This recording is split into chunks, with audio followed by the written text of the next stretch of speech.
में हम शाहीन बाग में मौजूद हैं। आकाश को आकाश दिखाओ, सामने मस्जिद है, शाहीन बाग के अंदर हम मौजूद हैं। आज जुम्मे की नमाज है।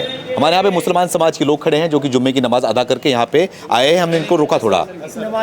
हाँ जी, असर की नमाज, अच्छा माफ़ करिएगा, असर की नमाज है। तो लोगों से हम बातचीत करेंगे और जानने की कोशिश करेंगे कि अब सरकार जो है वक्फ बोर्ड बिल पेश कर रही है, उसके बारे में आप लोगों को क्या कहना है। थोड़ा इसी मुद्दे पर आप लोग से बात करने में आया हूँ। सबसे पहले मैं आपसे बात करता हूँ, क्या नाम है आपका? मैं इससे पहले इनसे कर आपसे नहीं करूँ पहले मैं जी, आपसे करता हूँ। मैं वाकिफ कम हूँ ना। अच्छा, नाम बता दीजिए पहले। हम मेरे मंजूर अहमद नाम है मेरा, हाजी मंजूर के नाम से लोग पुकारते हैं। सब खैरियत है? हाँ, मालिक की मेहरबानी। क्या लग रहा है, क्या माहौल है और जो ये बिल पेश किया जा रहा है वक्फ बिल? माहौल तो जो है चारों तरफ का बिगड़ा हुआ नज़र आ रहा है, और जब तक लोग बिगड़े हुए लोगों को तरक्की दी जाएगी और उनको बढ़ावा दिया जाएगा तो माहौल तो बिगड़ना है। कैसा माहौल बिगड़ा हुआ है?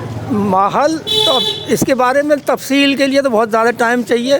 मुख्तसर यही है कि इंसान के अंदर इंसानियत ख़त्म होती चली जा रही है। अच्छा। शराफत बहुत कम नज़र आती है, और आजकल पढ़े लिखे लोग जो हैं और मतलब जो ओहदा पाने के बाद भी जुल्म और ज़्यादती करते हैं। मैंने ये भी सुना कि वक्फ बोर्ड की जगह जो है यहाँ जो कौम की मिल्कियत है उसको जो नाजायज़ तरीके से बेच दिया गया है। वक्फ बोर्ड की जगह बेचने के लिए नहीं होती है, बल्कि आवाम जनता की सहायता सहूलियत के लिए और आसानियों के लिए होती है। अच्छा। ये वक्फ बोर्ड की जगह अगर कोई बेच रहा है कोई शख्स, तो आवाम के साथ, जनता के साथ, पब्लिक के साथ जुल्म ज़्यादती कर रहा है। कौन बेच रहा है वक्फ बोर्ड की ज़मीन? सुना ये है कि मौजूदा इस वक्त वो थे अमानतुल्लाह, आपके विधायक हैं अमानतुल्लाह? हाँ, यहाँ के क्षेत्रीय वो हैं विधायक, तो उन्होंने उसको जो है बेचा है। अच्छा जी। ये वक्फ बोर्ड की ज़मीन तो होती है आप लोगों के लिए, आप लोगों के सभी के लिए होती है सहूलियत वो। के लिए और आप लोग के लिए, हाँ, मतलब कि तरक्की के लिए होती है कि मुसलमान समाज के लिए अच्छा काम करेगी। हाँ, सभी के लिए होती है। लेकिन ये सब क्या लग रहा है आपको, क्या किया जा रहा है? ये जुल्म है, जुल्म है, ज़ाती है, अच्छा, अपराध है ये। देखिए, सबसे पहले तो आप ये समझिए जो देश के अंदर वफ़ का जो कॉन्सेप्ट दिया है, यानी दुनिया के अंदर मैं बात कर रहा हूँ, वो इस्लाम ने वफ़ का कॉन्सेप्ट पूरी दुनिया को दिया है कि वफ़ होता क्या है। औकाफ की जितनी जगहें हैं जो अल्लाह के नाम पे यतीमों के लिए, कमज़ोरों के लिए, जो दबे कुचले लोगों के लिए वफ़ करके गए हैं लोग, यानी उनको उस ज़मीन से फैज़ पहुँचे, फ़ायदा पहुँचे। उस पर दुकान बने, उस पर स्कूल बने, उस पर कॉलेज बने, उस पर मेडिकल कॉलेज बने। ये तमाम चीज़ें जो एक सोसाइटी, समाज के लिए फ़ायदेमंद होती हैं। वफ़ की ज़मीनों पे आज हो क्या रहा है आप देखिए। 1923 में पहला एक्ट बना, उसके बाद से आप लगातार आप देखिए इस वफ़ बोर्ड का जो ये प्राइवेट बॉडी है, एक कमेटी के तौर पे चलती है, कोई भी सरकार है उसके अधीन में चलती है। आप देखिए सरकार कोई भी रही हो, इतिहास उठा के आप देखिए, वफ़ बोर्ड का चेयरमैन हमेशा मुसलमान रहा है, वफ़ बोर्ड का मेंबर मुसलमान रहा है, यानी तमाम जो टीम रही है मुसलमान रही है। और सबसे ज़्यादा जो ज़मीनें बेची है वो भी वफ़ बोर्ड के चेयरमैन जो भी रहा उस वक्त का। जैसे आज की दौर की अगर मैं बात करूँ दिल्ली की सरकार की, तो जैसे अमानतुल्लाह 2 बार चेयरमैन रहा है, 2 बार विधायक रहा है।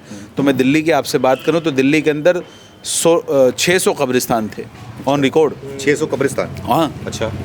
सरकार आने से पहले, केजरीवाल की सरकार आने से पहले 600 कब्रिस्तान थे। अच्छा। आज कितने हैं ये आप वेबसाइट पे जाके चेक कर सकते हैं। आज 86 हैं, सिर्फ 600 से 86? ओनली 86 कब्रिस्तान बचे हैं इस 10-11 सालों में। क्या हो गया? तो कहाँ गए वो केजरीवाल सरकार बेच के खा गई। जो उनके यहाँ विधायक और चेयरमैन रहे हैं 2 बार, वो बेच के खा गए। तो ये हो रहा है। तो सरकार अगर इसमें अमेंडमेंट करना चाहती है तो एक अमेंडमेंट ये होना चाहिए कि जो भी चेयरमैन बने, मुसलमान मेंबर बने, अगर वो वफ़ बोर्ड की ज़मीनों को बेचता है, यतीमों की ज़मीनों को बेचता है, कमज़ोरों के लिए जो लोग वफ़ करके गए हैं उनकी ज़मीनों को बेचता है, तो उसके लिए कम से कम 20 साल 25 साल का एक प्रावधान ऐसा बनाए सरकार कि उसके ख़िलाफ़ मुकदमा दर्ज करके उसको जेल भेजे। अच्छा। किसी हिंदू ने तो आज तक वफ़ बोर्ड की ज़मीन कब्जा नहीं करी, क्योंकि हिंदू तो वफ़ का चेयरमैन रहा ही नहीं है कोई देश में, ना कोई मेंबर रहा है। बिल्कुल, ये तो इतिहास है। तो आज भी, या इससे पहले कांग्रेस सरकार रही है तब भी चेयरमैन मुसलमान था, तो उन्होंने भी बेची है। अब इस दौर की बात करो तो इन्होंने भी बेच खाई है। मैं तो ऑन रिकॉर्ड बात कर रहा हूँ। ये 600 कब्रिस्तान थे, आज 86 बचे हैं, 514 कहाँ गए? अच्छा। ये सवाल है अरविंद केजरीवाल सरकार से और विधायक अमानतुल्लाह खान और जो वफ़ बोर्ड के चेयरमैन रहे, वो जवाब दें इसका। अच्छा। ये ऑन रिकॉर्ड जो 600 कब्रिस्तान थे वो प्रॉपर्टी कहाँ गई?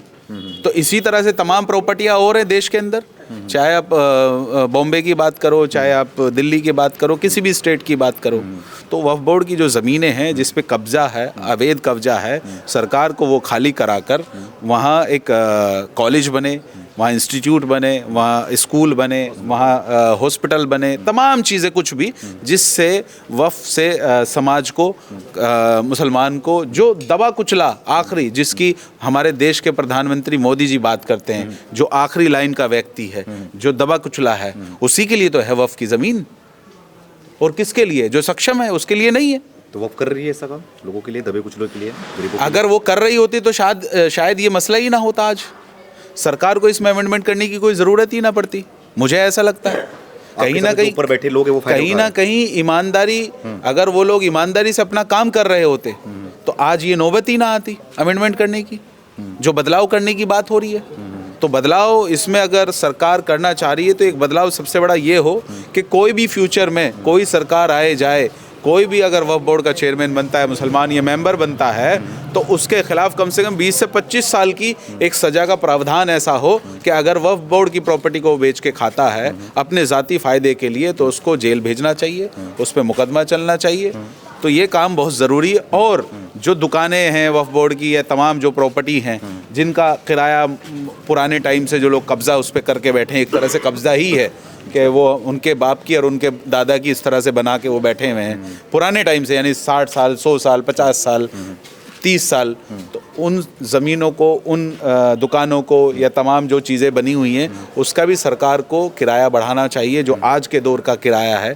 जिस तरह से आज एक सिस्टम बना हुआ है किराए का, उसी तरह से किराया होना चाहिए। और उस किराए से फिर एक समाज का काम होना चाहिए, मुस्लिम समाज का, दबे कुछ लोग का वो काम होना चाहिए, उनको फ़ायदा पहुंचना चाहिए, स्कूल बनना चाहिए, हॉस्पिटल बनना चाहिए। आज हमारे इलाके के अंदर, इस इलाके के अंदर 8 से 10 लाख लोग रहते हैं, एक जच्चा बच्चा केंद्र नहीं है हमारे पास।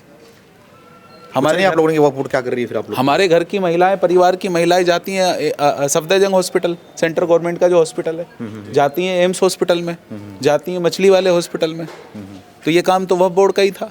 पूछा नहीं आप लोगों ने सवाल कि ऐसा क्यों नहीं कर रहे वक्फ बोर्ड? जब वक्फ बोर्ड पे बैठा हुआ चेयरमैन बेईमान है तो उससे सवाल तो लगातार मैं अभी भी पूछ रहा हूँ आपके माध्यम से। अच्छा। और पूछ ही रहे हैं लगातार कि कहाँ गए 514 कब्रिस्तान। अगर इन लोगों ने ईमानदारी से काम किया होता तो आज ये परेशानी का जो सबब है, जो ये बदलाव की बात हो रही है, सरकार कर रही है, तो कहीं ना कहीं सरकार के पास ये चीज़ें पहुंची हैं।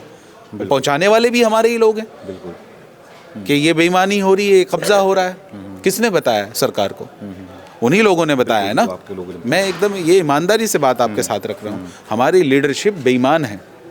अगर हमारी लीडरशिप ईमानदार होती तो आज वक्फ बोर्ड की इतनी बड़ी प्रॉपर्टी, यानी देश के अंदर तीसरे नंबर की प्रॉपर्टी वक्फ बोर्ड की है। बिल्कुल। अगर उसका यूटिलाइज हो जाए, उसका इस्तेमाल हो जाए कमज़ोर के लिए, जो यतीम हैं, कमज़ोर हैं, दबे हुए हैं, कुचले हुए हैं, जिनका कोई सुनने वाला नहीं है। और ये इस्लाम भी कहता है बराबरी की बात, इक्वालिटी की बात। लेकिन जो हमारी लीडरशिप है, इतिहास जब से 1923 के बाद से आप देख लीजिए उठाकर, चेयरमैन मेंबर कोई भी रहा है, हमेशा वो बोर्ड की प्रॉपर्टी बेच के अपना भला किया है। मैंने आपको एक एग्जांपल भी दिया है। 10 सालों में हमारे इलाके के अंदर ना हॉस्पिटल बना, ना स्कूल बना, एक भी नया, और एक जच्चा बच्चा केंद्र हमारे पास नहीं है। यहाँ की जो आवाम है आज भी पानी ख़रीद के पीने पर मजबूर है। 150-200 करोड़ रुपए का पानी हमारे इलाके के लोग महीने में पीते हैं, जितने में एक यूनिवर्सिटी बन जाएगी। तो सरकार को चाहिए कि ऐसा अमेंडमेंट इसमें ये करे कि ऐसे लोगों के खिलाफ भी कार्रवाई होनी चाहिए, बहुत ज़रूरी है। जो इनको एक ये सबक मिल जाए कि अगर वक्फ बोर्ड की ज़मीन को ये कब्ज़ा करेंगे, बेचेंगे, तो इनके खिलाफ कार्रवाई भी होगी। लेकिन कुछ लोग ऐसा बोल रहे हैं कि भाई ये इस्लाम के खिलाफ भी है, इस्लाम में छेड़छाड़ कर रही है सरकार, नहीं करना चाहिए। नहीं, देखिए आप समझिए, वक्फ की जो ज़मीन है वो है ही कमज़ोरों के लिए, है ही दबे कुचलों के लिए। उसका इस्तेमाल किसके लिए? आदमी अपनी प्रॉपर्टी छोड़ के जाता है, दान दे के जाता है, किसी के भी किसी भी उसमें आश्रम में, वृद्धाश्रम में, किसी की भी बात कर लो, किसी भी धर्म की बात, क्यों दे के जाता है? उसके पास नहीं है कोई इस्तेमाल करने वाला, वो सक्षम है, अब उसके पास ज़रूरत नहीं रही है उस चीज़ की, तो वो दे जाता है कि ठीक है, समाज का जो अंतिम व्यक्ति है, जो कमज़ोर व्यक्ति है, जो लोग बच्चे पढ़ना चाहते हैं, देश तब आगे बढ़ेगा ना जब आखिरी व्यक्ति, कमज़ोर व्यक्ति, दबा कुचला व्यक्ति जो है ना वो पढ़ लिख के आगे बढ़ेगा, तभी तो देश आगे बढ़ेगा। और यही समर्थन कर रहे हैं इस बिल को अगर संशोधन किया जा रहा है तो? नहीं, बिल्कुल ये वाला मैं खास करके ये जो बात कर रहा हूँ कि ये अमेंडमेंट होना बहुत ज़रूरी है। अच्छा, ये होना चाहिए। जितने चोरी चकारी और बेचने का जो काम कर रहे हैं इनके खिलाफ कार्रवाई हो, मुकदमा दर्ज हो, 20 साल 25 साल का ऐसा कानून बने कि ये जेल में सड़े जो भी बेचे इसको। लेकिन दावे सामने आ रहा है, रिपोर्ट सामने आ रहा है, उसमें वक्फ बोर्ड के ऊपर आरोप लगाया जा रहा है कि वो सरकारी संपत्तियों को कब्जा कर रही है। नहीं, ये तो देखिए, आप मुझे बता दीजिए कहाँ है। उत्तर प्रदेश में कई जगह, बनारस की बात आई है, वक्फ के पास तो खुद ही इतनी कानपुर की प्रॉपर्टी संपत्ति आई है जहाँ पे 1600 संपत्ति में से लगभग 750 संपत्ति और 450 संपत्ति उसमें वफ नहीं, वफ ये ना, वफ को ज़रूरत है। वफ के अंदर जो लोग हैं वो ईमानदार नहीं है। अच्छा। अगर वो ऐसा कर रहे हैं तो मैं इसीलिए कह रहा हूँ वफ जो है वो तो है ही इसलिए कि कमज़ोरों के लिए है, उसे क्या ज़रूरत है कब्जा करने की। समझिए आप, वफ तो ऑलरेडी खुद इतनी बड़ी लैंड है देश के लिए, देश के पास और मुसलमानों के पास, कि वो दी इसलिए लोगों ने छोड़ के कि कमज़ोर व्यक्ति, दबा कुचला जो यतीम है उसके लिए उसका इस्तेमाल हो, फ़ायदा पहुँचे उसको, स्कूल बने उस पर, हॉस्पिटल बने या दुकानें कहीं मार्केट बने तो उससे उसका जो किराया आए तो वो उस समाज को फ़ायदा पहुँचे, मुस्लिम समाज को। अब अगर वफ़ बोर्ड में रहते हुए कोई मेंबर या चेयरमैन या वफ़ का कोई भी कर्मचारी अगर बेईमाना करता है, वो प्रॉपर्टी बेचता है, कब्ज़ा करता है, तो उस पर कार्रवाई करने की तो मैं बात कर ही रहा हूँ ना, उस पर कार्रवाई होनी चाहिए। ऐसा प्रावधान होना बहुत ज़रूरी है। अच्छा, तो क्या लग रहा है कि अब देश के अंदर क्या माहौल होने वाला है? क्योंकि ओवैसी की बात करें, तमाम संगठनों की बात करें, उसका सपोर्ट नहीं किया जा रहा है, पूरी तरीके से मोदी सरकार को घेरने की कोशिश की जा रही है, तो क्या कर पाएंगे इसमें? ओवैसी साहब पहले खुद ही जवाब दे दें। ओवैसी साहब तो खुद वफ़ की ज़मीनों पे उनके हॉस्पिटल और तमाम वहाँ स्कूल खुद वो वफ़ की प्रॉपर्टी पे बना के बैठे हैं। इसलिए डर रहे हैं क्या कि बिल आएगा, पेश हो जाएगा, फिर सारी चीज़ एक्सपोज हो जाएगा, बिल्कुल। बॉम्बे के अंदर जाके देखिए, जो अडानी अंबानी उनकी वहाँ वो वफ़ प्रॉपर्टी पे बना रखे हैं सब। ऐसे ही ओवैसी साहब भी बना के बैठे हैं। अच्छा। लैंड ही इतनी बड़ी है ना, उसका इस्तेमाल नहीं हुआ, लोगों ने कब्जा किया अपना ज़ाती फ़ायदे के लिए, बेईमानी की है। अगर उसका फ़ायदा, उसका इस्तेमाल हो जाए ठीक से, उसका यूटिलाइज हो जाए ठीक से, तो देश हमारा बहुत तेज़ी से आगे बढ़ सकता है। क्योंकि हम बात कर रहे हैं, आज प्रधानमंत्री मोदी जी भी जो बात कर रहे हैं, कहीं ना कहीं अंतिम व्यक्ति, दबे कुचले की बात कर रहे हैं ना, बिल्कुल, सबका साथ सबके विकास की बात कर रहे हैं, बिल्कुल। तो वह प्रॉपर्टी जो है वो भी तो कमज़ोर और दबे कुचलों के लिए है, यतीमों के लिए है।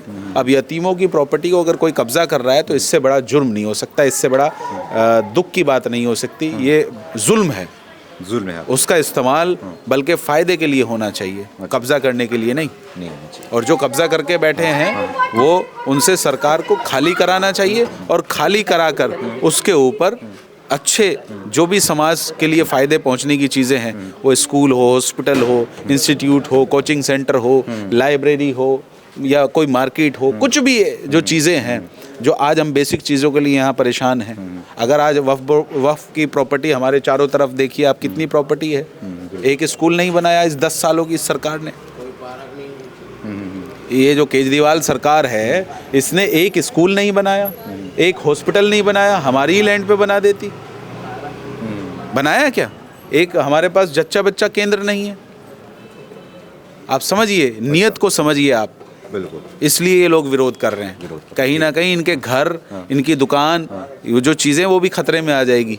वह प्रॉपर्टी की अगर जांच हो जाए देश के अंदर, तो तमाम जो लोग कब्जा करके बैठे हैं, आईने की तरह जो है ना, वो साफ हो जाएगा कितने लोग कब्जा करके बैठे हैं। तो अमेंडमेंट हो, ये ख़ास करके जो मैंने बात कही है कि आने वाले टाइम में कोई भी चेयरमैन मेंबर उसका रहे, वो ईमानदारी से काम करे, और अगर वो बेचे और बेईमानी करे तो उसके खिलाफ कानूनी कार्रवाई होने का एक प्रावधान होना चाहिए। बहुत बहुत धन्यवाद। तो लोगों से हमने बातचीत किया, मुसलमान समाज के लोग थे, उनसे हमसे जानने की कोशिश किया कि वक्फ बोर्ड जो बिल पेश किया जा रहा है उसके बारे में क्या कहना है, क्या मुद्दा होगा, क्या सोच होगा इनका अपना, क्योंकि तमाम जो राजनीतिक पार्टियां हैं, जो संगठन के लोग हैं, उसका विरोध भी कर रहे हैं। तो ऐसे मुसलमान समाज से जानना ज़रूरी हो गया है कि इस बिल के बारे में इनका क्या राय है।